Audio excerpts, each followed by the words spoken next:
agama ini dari awal unik. Allah melarang sujud kepada batu. Tapi kita sholat itu madhep Ka'bah. Kemudian juga ada batu. Makanya kita harus menanamkan bahwa semua sujud itu lillahi ta'ala. Ya soal ada arah, ya penting arah. Nggak mau arah madhep segoro kidul, repot.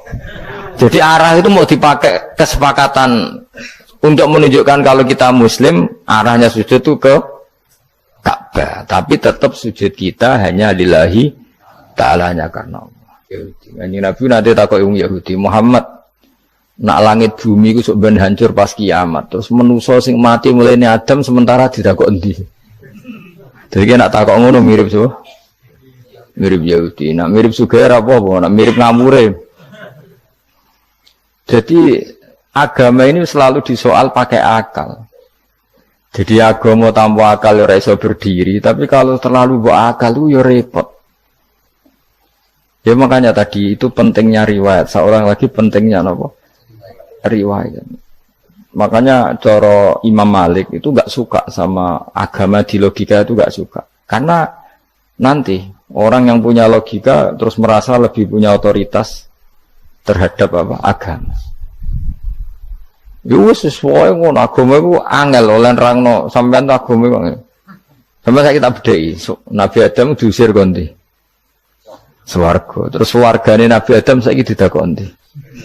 Mergo swarga iku luase sak langit bumi. Lah nek iku saiki didakoni ndi wong. Swarga lebih luas ketimbang langit. Kan enggak mungkin sesuatu yang luas diletakkan di yang sempit. So, akhirnya Mu'tazilah gak percaya anane swarga zaman Nabi Adam. Jadi swarga sing cerita Adam itu tidak sama dengan surga yang nanti arduhas samawati wal ard. Jare ahli sunnah yo sono. Lah ning di Isra roh pokoke ono. Ya itu kan sama-sama terus diterusno wong debat. Ya sudah guys. Nak cara aku wis mlebu sik kok gampang nerangno nek wis bar roh. Secara teori kan gitu, ora roh kok nerangno ya sakwise. Bro. Ya sudah, sampean bu swarga wae lagi apa? Lagi nerangno. Pas aku nerangno kowe ra ning swarga ya ora ketemu. Wis ngono anak wong cangkem elek ngono wis aku ben nerangno kowe ra ning kono ya wis akhire gak. Apa cocokan sampean? Aku tak nerangno swarga lah sing kono ben nerangno neraka. Koroe neraka. Agama itu unik. Ya karena tadi apa ya? Dari awal agama ini di kaum yakilun, tapi akal yang berlebihan itu ya mengganggu agama. Ya sudah, makanya seorang lagi itu riwayat ya. Sebagian ini apa? Riwayat. Inna hadzal ilma dinun fanzuru amman ta'khuduna dinakum. Agama ini ilmu. Kemudian kamu harus dari sanad yang benar, ya. Dari sanad yang apa? Dari sanad yang benar. Ya sudah seperti itu. Mana itu kalau setuju model kayak sholat sunnatas safar tidak harus madhep kiblat terus. Jadi agama ini sudah unik. Misalnya gini ya, sholat fardu kan wajib kiblat, tapi ada sholat yang nggak usah madhep kiblat, yaitu sunnatas safar. Misalnya orang di pesawat gini-gini. Karena guling-gilingan, hakikatnya kiblat itu tidak fokus kita namun Allah Subhanahu wa Ta'ala.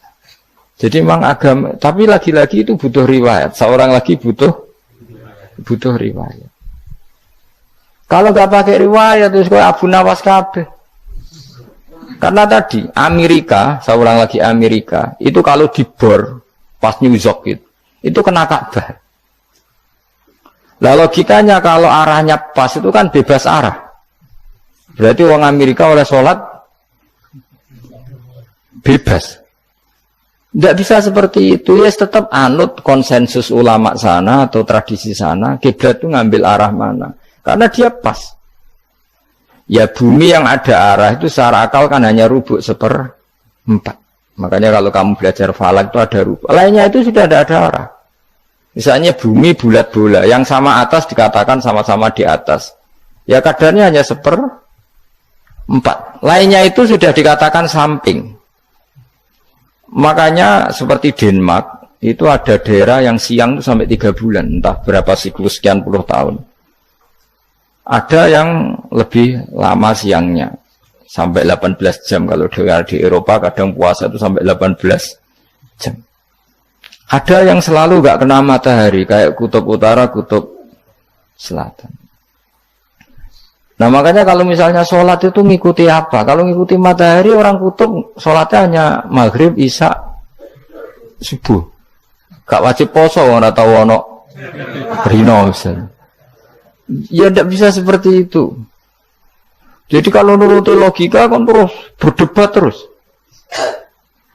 Tapi kalau nuruti rasa sebagai hamba, orang kutub butuh sujud sama Allah, orang kutub butuh loyal sama Allah dengan memperlakukan puasa. Ya sudah, akhirnya kita harus puasa. Nah, lalu kalau ukurannya matahari, mereka tidak punya matahari. Memangnya puasa itu penyebabnya wujudnya matahari, apa penyebabnya loyalitas sama Allah Subhanahu wa taala? Loyalitas. Kalau penyebabnya matahari ya berarti kalau nggak ada matahari nggak usah apa? Nggak usah seperti itu cara berpikir. Makanya ngikuti ulama. Karena ulama yang tahu tradisinya Allah dan Rasul. Ya seorang lagi ulama yang tahu tradisinya Allah dan Rasul. Meskipun ya kadang saya enak dewe ulama. Mergo ya kadang ya mau kalau bolak-balik ngomong gak diterang nombek cangkem elek ora paham-paham.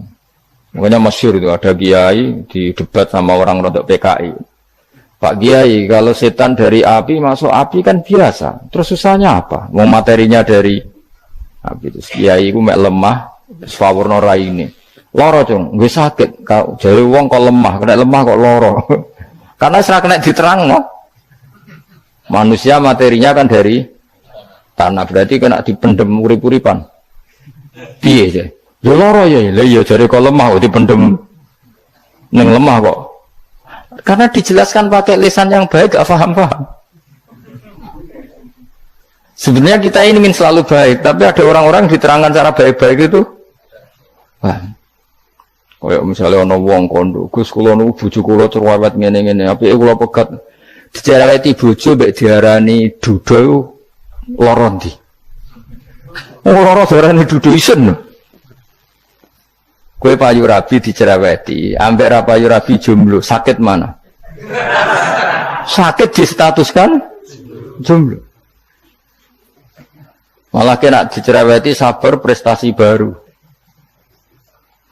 Mesti uang itu diwolak-walik. Nah ini jadi sekolah tas malah ulang seneng Imam Syafi'i. Kue dirasani uang neng ngarepmu, diomongi, ambek dirasani seneng di, seneng dirasani cara kowe. Dari Imam Syafi'i bukti kewibawa, bukti ini ngomong neng ngarepmu rawani. Dari Imam Syafi'i itu rileks kurep. Ya Abu Abdillah orang yang tadi muji-muji jenengan tuh kalau di luar maki-maki jenengan. Jadi alhamdulillah. Kok bisa itu kan bukan pengkhianatan. Berarti saya wibawa, di depan saya enggak berani itu. Wong iku sowan Imam Syafi'i, ya cium tangan ya hormat. Tapi setelah di luar menghujat. Singkat cerita dilaporkan ke Imam Syafi'i. Orang yang tadi nyium tangannya jenengan itu di luar ngerasani jenengan. Jadi Imam Syafi'i, alhamdulillah berarti aku wibawa, mendengar kurawani. Ya dianggap enteng saja. Terus ada orang misoi Ja'far Shadiq. Sayyid Ja'far Shadiq itu Sayyid putune Nabi, orangnya soleh alim, gurunya Abu Hanifah. Di antaranya gurunya Abu Hanifah itu Sayyid Ja'far Shadiq. Itu kalau dihujat orang diomongin ini, dimaki-maki, sampai ke rumah. Pas mau masuk rumah, kamu masih ingin maki-maki saya? Iya. Tak tunggu sampai selesai. Setelah selesai, sudah, sampun, sudah. Masih emosi orang, sudah. Kamu misoi saya berdasar apa yang kamu ketahui. Yang tidak kamu ketahui lebih banyak, maka saya tunggu.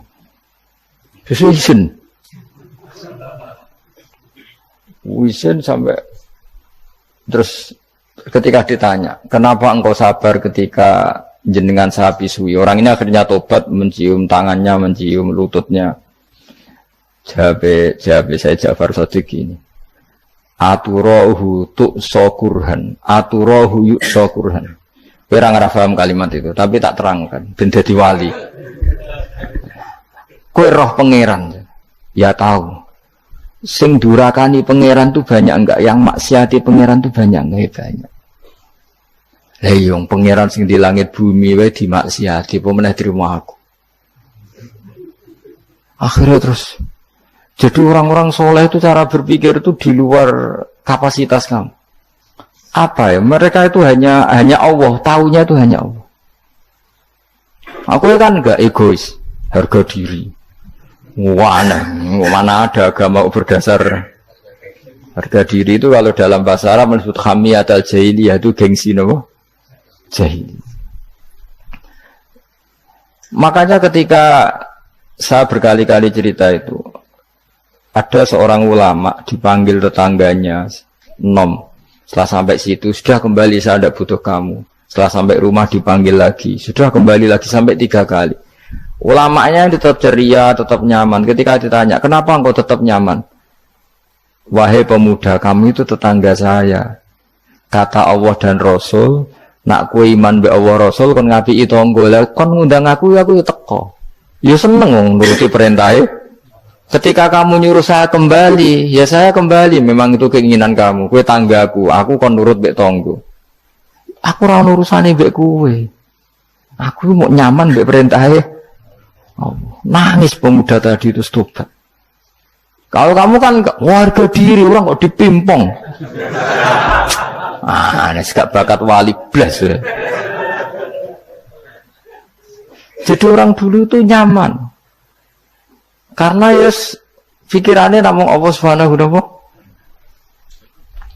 Umar bin Abdul Aziz itu termasuk khalifah paling soleh setelah periode sahabat. Itu mau kapundhut itu sewantai. Ketika keluarganya menangis, kenapa kamu menangisi saya? Ya karena engkau mau mati. Memangnya kalau mati mau kemana aja? Ila khairi madhubin ilaih, kedat terbaik. Terus aku mbok kon urip awar kowe gak jelas iso ngrumat aku ta ora. Anak Allah malah jelas. Saiki apik ndi urip mbek wong ora jelas sampai sing jelas. Ya wis kapundhut. Kowe kan gak mati ku wedi. Dosane akeh. Lah mungkin nek urip terus ora dosa apa to ngene.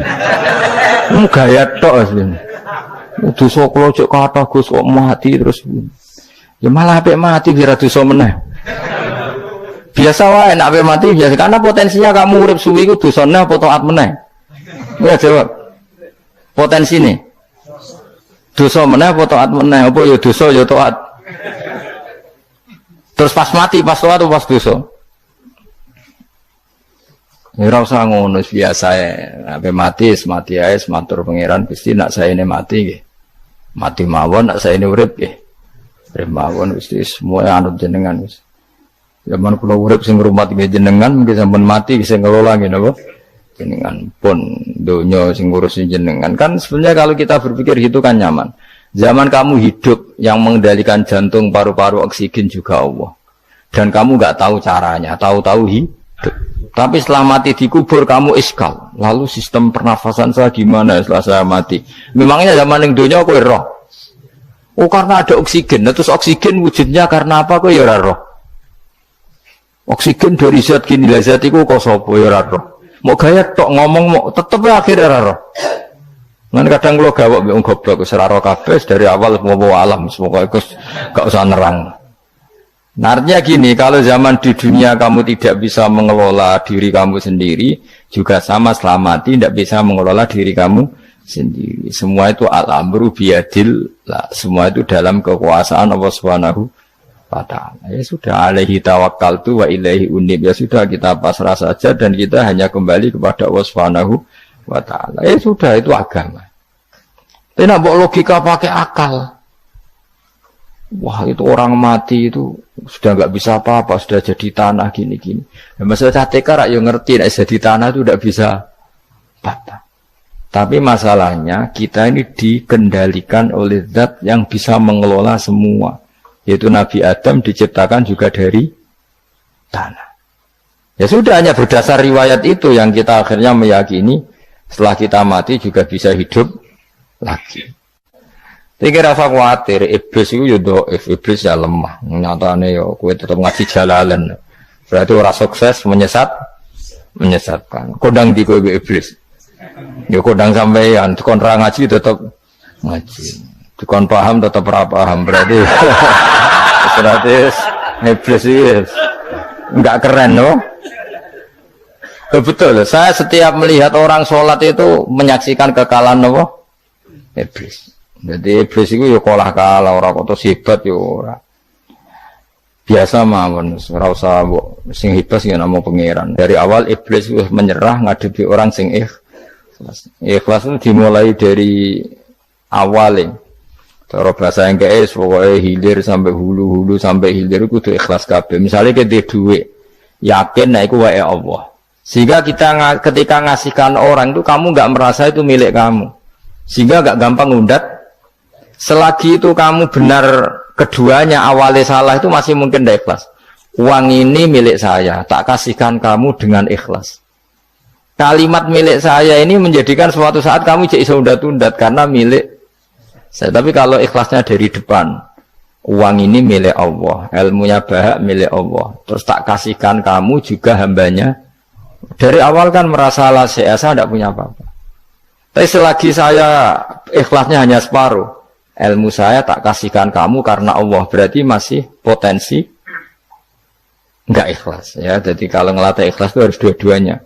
Kamu punya uang milik Allah, punya ilmu milik Allah, punya jabatan milik Allah, kemudian kamu kasihkan sesuai perintah Allah. Itu lebih mudah ikhlas karena la haula wala quwata illa billah. Selagi masih separuh saja salah, itu potensi berikutnya juga ikut salah.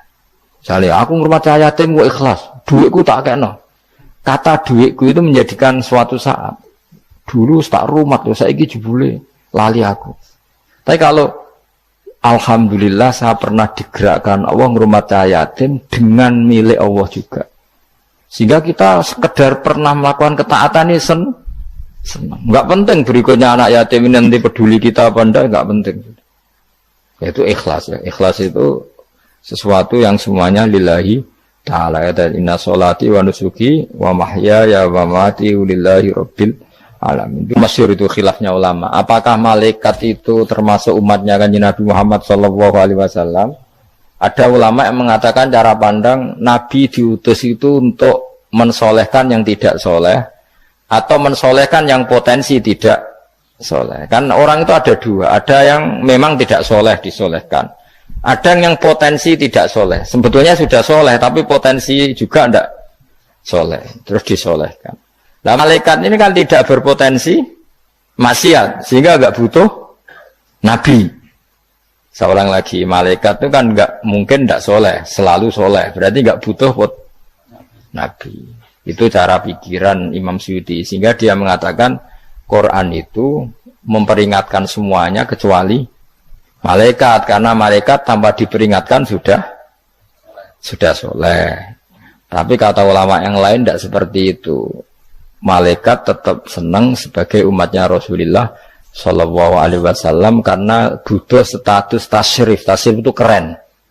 Nanti takoi itu melok kelompok isopo, melok kelompok Kanjeng Nabi Muhammad Shallallahu Alaihi Wasallam. Sehingga kalau nanti ditanya Allah, mimman anta misalnya, min ummati habibika Muhammad, itu keren. Kayak termasuk umatnya kekasihmu Nabi Muhammad Shallallahu Alaihi Wasallam. Lalu kamu ngikuti apa? Yo min ahsani kitabik, mengikuti kitab terbaikmu ya Allah. Sehingga mereka ikut umatnya Nabi bukan karena disolehkan tapi karena tasrif, satu kehormatan. Itu yang diikuti ulama. Tradisi kita ahli sunnah mengikuti yang pendapat itu, mengikuti bahwa malaikat pun suka dikategorikan umatnya Kanjeng Nabi Muhammad Sallallahu Alaihi Wasallam karena nambahi tasrif. Nambahi apa? Tasrif. Masyhur itu Imam Suyuti dalam hal ini kita ngikuti ulama mayoritas, bukan ngikuti yang ini. Masyhur kan Jibril ditanya, kan itu ketika Jibril ketemu Nabi Muhammad ditanya, untungnya apa kamu jadi safir? Safir itu kira-kira terjemahan bebasnya panitia saya. Jibril itu kan ya jauh dari langit turun bumi, dari langit itu kan jauh. Terus kamu untungnya apa? Karena Jibril itu tahu betul peristiwa yang pernah dilakukan Allah. Yaitu kayak apa malaikat yang di langit bisa diusir karena kesalahan tertentu. malaikat yang sok suci kayak siapa itu Harut Marut juga dihinakan seperti itu. Dan Jibril tahu betul Allah itu yafalu ma yasa. Jadi yang sekarang malaikat bisa saja jadi pokoknya tahu betul Allah bisa melakukan apa saja. Karena Jibril tahu betul Allah karena dia ketua malaikat. Kan kita tahu misalnya ada sejarah siapa? Harut Marut dari malaikat menjadi hina seperti itu. Terus Jibril akhirnya tanya, ya sudah, Jibril punya apa, terus ditanya Nabi, kamu untungnya apa setelah jadi safir saya, jadi panitia yang ngurusi wahyu. Terus kata malaikat Jibril, saya tidak pernah merasa aman, apakah saya selalu dalam posisi ini, posisi terhormat, kecuali setelah menjadi safir, menjadi pelayan kamu, ketika aku distatuskan oleh Allah, apa itu, innahu laqaulu rasulin karim dzi quwwatin indadil arsy makin muta'in tamma amin. Terus ganti fa amin tu ba'du. Baru setelah itu saya merasa aman, bahwa posisi saya aman karena Quran itu abadi ila yaumil qiyamah ila mala mi'adalah, pokoknya Quran itu abadi dan di Quran itu saya distatuskan muta'in tamma amin. Berarti saya merasa aman, tidak akan dirubah kestatusan saya malaikat semenjak saya jadi safirmu. Intinya Jibril juga mendapat kehormatan karena ngitmai Quran.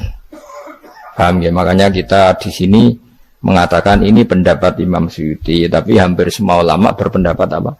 Malaikat pun ikut mendapat berkahnya Kanjeng Nabi Muhammad sallallahu alaihi wasallam. Jenenge napa? Berkah tasrif. Napa berkah napa? Tasrif. Jadi punya status kehormatan. Lah yang dikatakan Imam Suyuti itu murni logika. Murni logika tadi. Yang namanya Quran itu memberi peringatan supaya enggak soleh menjadi soleh. Dan malaikat tidak butuh itu karena sudah selalu soleh. Ya, jadi itu logika saja. Tapi kita berkeyakinan malaikat pun butuh, tapi untuk kehormatan.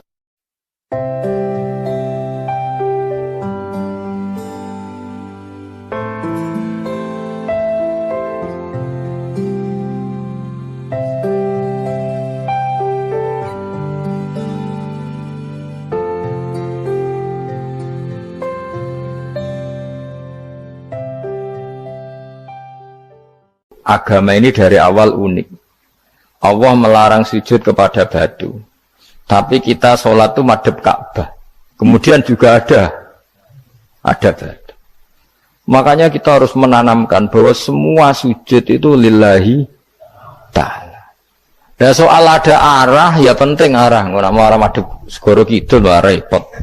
Jadi arah itu mau dipakai kesepakatan untuk menunjukkan kalau kita muslim, arahnya sujud itu ke Ka'bah, tapi tetap sujud kita hanya lillahi ta'ala, karena Allah. Kanjeng Nabi nanti takut Yahudi, Muhammad nak langit